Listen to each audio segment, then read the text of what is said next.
ये कहानी एक छोटे से गांव की है जिसका नाम था खालिकापुर। ये गांव घने जंगलों के बीच बसा हुआ था और इसके चारों ओर अजीब सी रहस्यमयी धुंध हमेशा छाई रहती थी।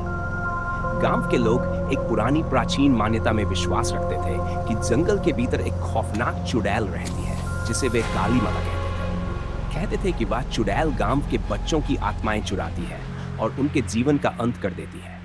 सालों पहले गांव की एक लड़की रहस्यमय तरीके से गायब हो गई थी।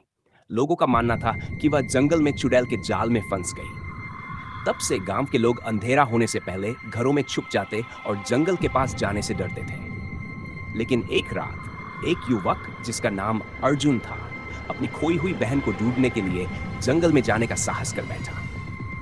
वह ये विश्वास नहीं कर सकता था कि उसकी बहन चुड़ैल का शिकार हो गई थी।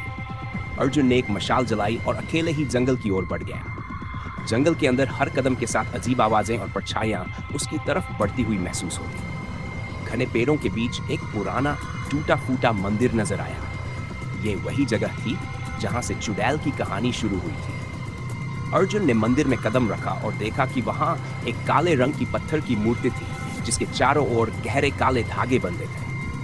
अचानक ठंडी हवा के झोंके के साथ मंदिर के अंदर की दीवारें हिलने लगीं और उसके कानों में एक डरावनी हंसी गूंज उठी। अर्जुन ने देखा कि उसकी बहन जो वर्षों से गायब थी अब उस मूर्ति के सामने खड़ी थी, लेकिन उसकी आंखें सूनी थीं और वह एक कठपुतली की तरह दिख रही थी। तभी उस परछाई से एक डरावनी आकृति उभरी। वह चुड़ैल थी। उसकी आंखें जलती हुई अंगारों जैसी थी और उसके नुकीले दांत अंधेरे में चमक रहे थे।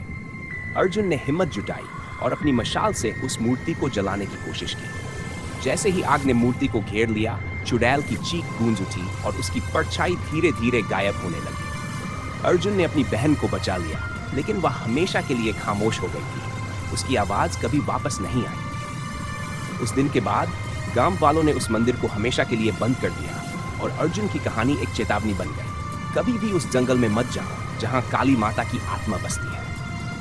हमारी कहानी आपको पसंद आई हो तो वीडियो को लाइक और शेयर करना ना भूलें और हमारे चैनल को सब्सक्राइब करें। इसे अपने दोस्तों के साथ भी जरूर साझा करें। धन्यवाद।